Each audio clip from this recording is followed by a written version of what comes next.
Skill development training implementation part వచ్చేటప్పటికి major challenges మీరు ఏవేవి ఫేస్ చేస్తారు? సార్ మా ఎక్స్పీరియన్స్ స్కిల్ డెవలప్మెంట్ లో చాలా మటుకు focus on rural youth, urban youth కన్నా రూరల్ ప్లేసెస్ యూత్ ని మేము ఎక్కువ ఫోకస్ చేసాం. ఈ రూరల్ ప్లేసెస్ లో ఏమైతే one of the biggest problem ఏంటి అంటే డిస్గైజ్ అండ్ ఎంప్లాయ్మెంట్ అంటాం. తెలుగు ఎగ్జాంపుల్, ఇప్పుడు ఒక కుటుంబం ఉంది సార్, వాళ్ళ ఫాదర్ మదర్ లేకపోతే వాళ్ళ grand father grand mother and 2 sons, ఒక 6 members కుటుంబం ఉన్నారు.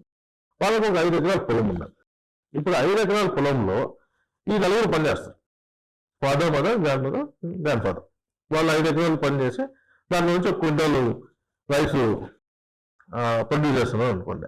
ఇద్దరు పిల్లలు చదువులు అయిపోయిన తర్వాత ఇద్దరు పిల్లలు ఎవరో ఊరు పోయి మళ్ళీ ఆ ఫీల్డ్ లోనే 5 acres ఫీల్డ్ లోనే పని చేస్తారు. మళ్ళీ ప్రొడక్షన్ ఎంత వస్తుంది, 1 quintal వస్తుంది. కానీ ఈ పిల్లోడు ఎవరైతే నలుగురిని జాయిన్ అయ్యాడో వాడు జాయిన్ కావడం వల్ల ఆ ఫ్యామిలీ పోయిందేంటి?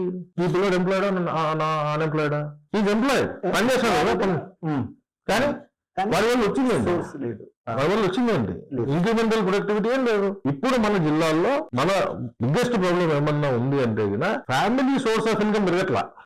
ఇద్దరు పని చేసినా, ముగ్గురు పని చేసినా, 4 పని చేసినా, 5 పని చేసినా అదే ఇన్కమే. That is disguised employment.